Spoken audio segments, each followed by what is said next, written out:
Welcome to History Class with Dr. W, National Holiday Edition. There's no more all-American holiday than the 4th of July. It's fireworks, it's flags and parades, it's hot dogs, it's baseball. The 4th of July is America's midsummer holiday, when everyone is off from school and work to just enjoy a day of fun and sun. But what are we really celebrating? Why is July 4th such an important day in American history? And what if we're actually celebrating on the wrong day? Let's take this lesson to review the history and significance of this cherished holiday.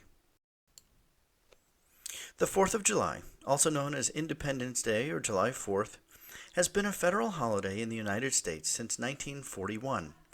But the tradition of Independence Day goes back to the 18th century and the American Revolution. On July 2nd, 1776, the Continental Congress voted in favor of independence, and 2 days later, delegates from the 13 colonies adopted the Declaration of Independence. From 1776 to the present day, July 4th has been celebrated as the birth of American independence, with festivities ranging from fireworks, parades, and concerts to more casual family gatherings and barbecues. Let's take a closer look at some of the details of this story. First, we might say that celebrations of our independence have their roots in celebrations of dependence. Before there was a July 4th celebration, the colonists would celebrate the king's birthday, which traditionally included the ringing of bells, bonfires, processions, and speech-making, many of the traditions that then became 4th of July traditions. Next, we should note that the process of declaring independence from Britain went back quite a bit further than July 4th, 1776. A growing sentiment towards independence had simmered in the colonies, dating all the way back to 1763, when at the end of the French and Indian War, the British had installed the Proclamation Line, which prevented British settlers from moving west of the crest line of the Appalachian Mountains. The line was intended to secure peace between the settlers and Native Americans, but it also stirred resentment among the colonists who felt their freedom was being impinged. Even worse, the British sent soldiers to enforce the Proclamation Line and other measures in the following years, among them taxes on the colonists to pay for their own protection. These are the roots of the infamous taxation without representation. Still, most colonists considered themselves proud British citizens until the early to mid-1770s, when a series of events compelled them to declare their independence. The Boston Massacre, the Stamp Act, the Boston Tea Party, and the Intolerable Act all contributed to the growing resentment in the colonies. The publication of Thomas Paine's pamphlet, Common Sense, in early 1776 fanned the flames. We have every opportunity and every encouragement before us to form the noblest, purest constitution on the face of the earth, Paine wrote. We have it in our power to begin the world over again. He continued, This new world hath been the asylum for the persecuted lovers of civil and religious liberty from every part of Europe. Hither have they fled, not from the tender embraces of the mother, but from the cruelty of the monster. Paine's message swept through the colonies like wildfire.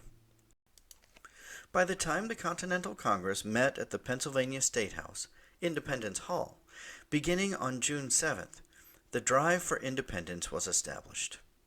Virginia delegate Richard Henry Lee proposed a motion for the colony's independence on the first day. The motion was not adopted at that time, but a 5-man committee, including Thomas Jefferson of Virginia, John Adams of Massachusetts, Roger Sherman of Connecticut, Benjamin Franklin of Pennsylvania, and Robert Livingston of New York, was appointed to draft a formal statement justifying the break with Britain. On July 2nd, the Continental Congress voted in favor of Lee's resolution for independence. 2 days later, on July 4th, the Continental Congress formally adopted the Declaration of Independence, which was largely written by Jefferson. Ever since, the 4th has been the day celebrated as the birth of American independence.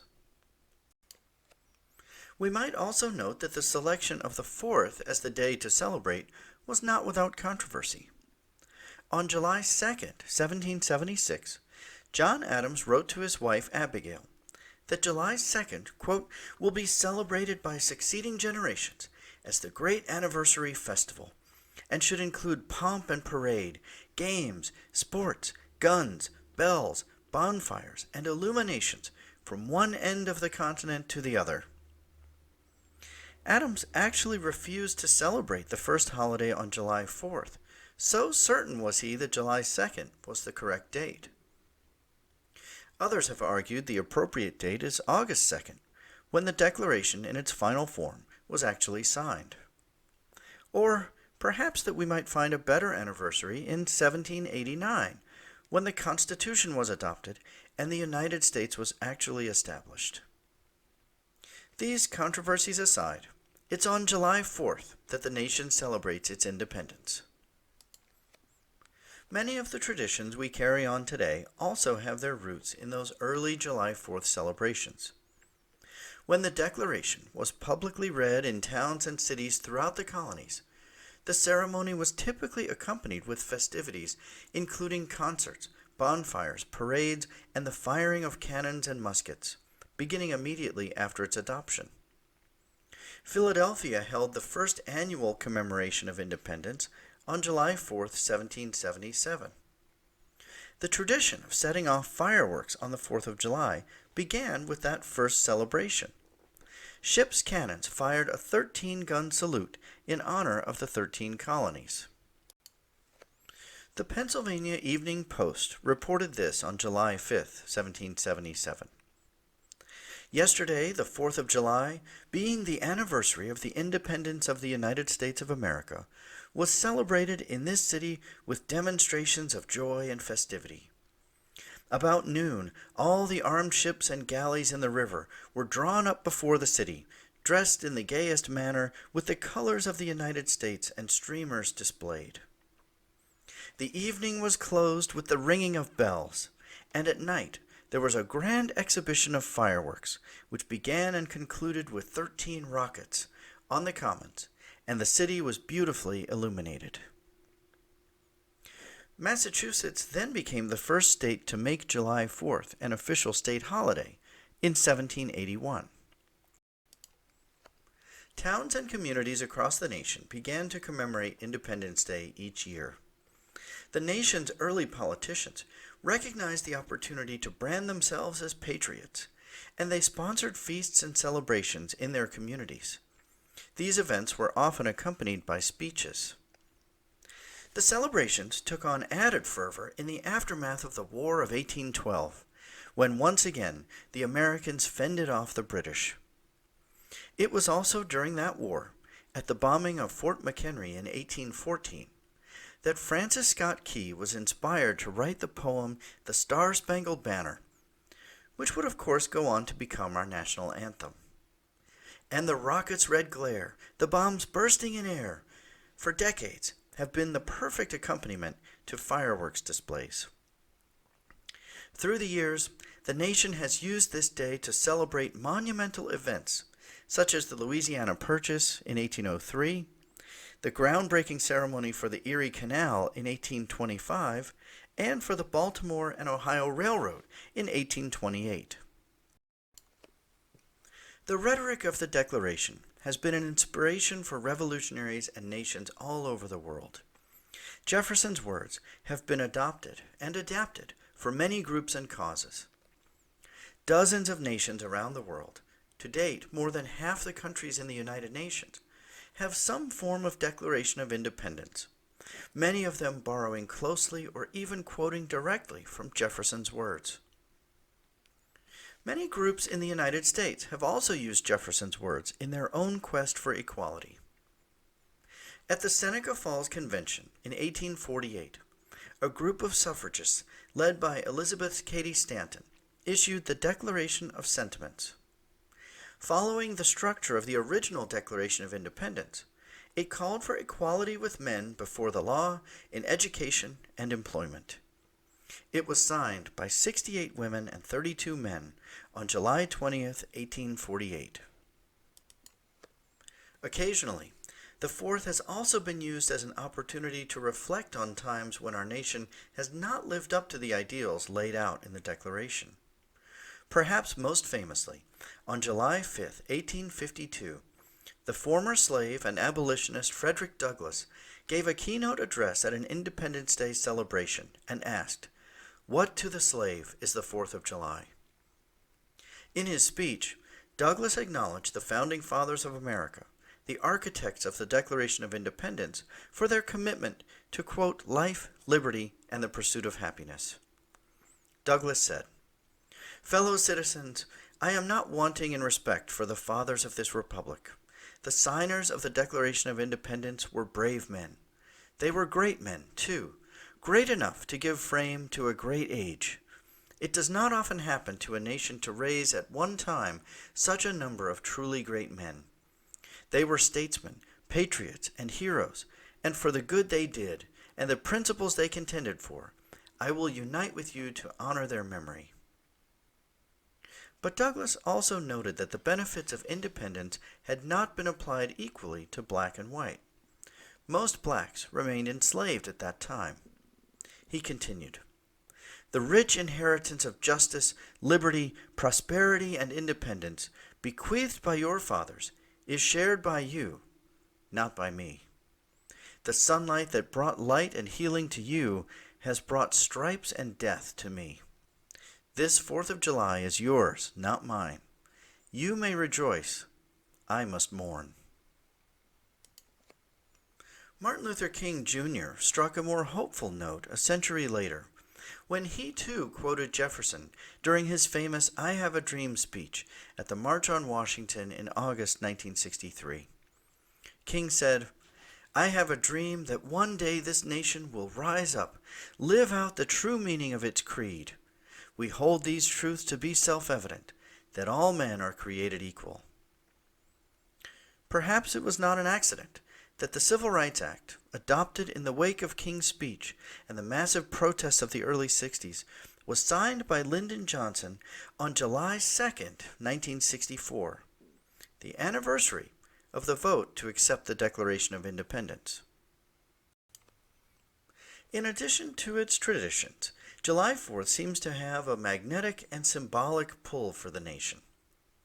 In a coincidence so improbable it's almost impossible to believe, but true, two of the most prominent founding fathers died on the same day, exactly 50 years after the adoption of the Declaration of Independence, July 4th, 1826. John Adams and Thomas Jefferson both lived to see the nation's 50th birthday, and then died within a few hours of each other that very day. As Daniel Webster said of this coincidence, "The concurrence of their death on the anniversary of independence has naturally awakened stronger emotions. It cannot but seem striking and extraordinary that these two should live to see the 50th year from the date of that act, that they should complete that year, and that then, on the day which had fast linked forever their own fame with their country's glory, the heavens should open to receive them both at once." Oddly enough, Jefferson and Adams were not the only founding fathers to die on July 4th. On July 4th, 1831, James Monroe, the 5th president, died at the age of 73. The New York Evening Post reported, "3 of the 4 presidents who have left the scene of their usefulness and glory expired on the anniversary of the national birthday, a day which of all others, had it been permitted them to choose, they would probably have selected for the termination of their careers." While we're on the subject, many other prominent Americans have died on July 4th. In 1863, Paul Joseph Revere, the grandson of Paul Revere, died at age 30. In 1891, Hannibal Hamlin, the 15th Vice President of the United States, died at age 81. In 1910, Melville Fuller, the 8th Chief Justice of the United States, died at 77. And in 1995, Bob Ross, an American fixture, the famous artist and television host, died at age 52. On a happier note, A remarkable number of famous and patriotic Americans have been born on the 4th of July. In 1804, Nathaniel Hawthorne, the great American author, was born. And in 1826, Stephen Foster, one of America's most prominent and famous composers, was born. And in 1847, James Anthony Bailey, one of the co-founders of the Barnum and Bailey Circus, was born in Detroit, Michigan. While 3 presidents have died on the 4th of July, another was born on the 4th of July. Calvin Coolidge, born in 1872 in Vermont. And in 1918, the twin sisters Abigail Van Buren and Ann Landers, known for their Dear Abby and Ask Ann Landers columns, were born in Sioux City, Iowa. In 1927, the famous American playwright Neil Simon was born in New York. And in 1938, the R&B legend Bill Withers, famous for writing Ain't No Sunshine and Lean on Me, among many other songs, was born in West Virginia. It seems fitting that 2 of America's best-known sports owners were born on the 4th of July, just 1 year apart. In 1929, Al Davis, the owner of the Oakland Raiders, was born. And the following year, 1930, George Steinbrenner, maybe the most famous sports owner of all time, was born in Ohio. And finally, Ron Kovic, the Vietnam veteran, anti-war protester, and activist, who even wrote a best-selling novel called Born on the 4th of July, which became a top-grossing film starring Tom Cruise, was born on the 4th of July in 1946.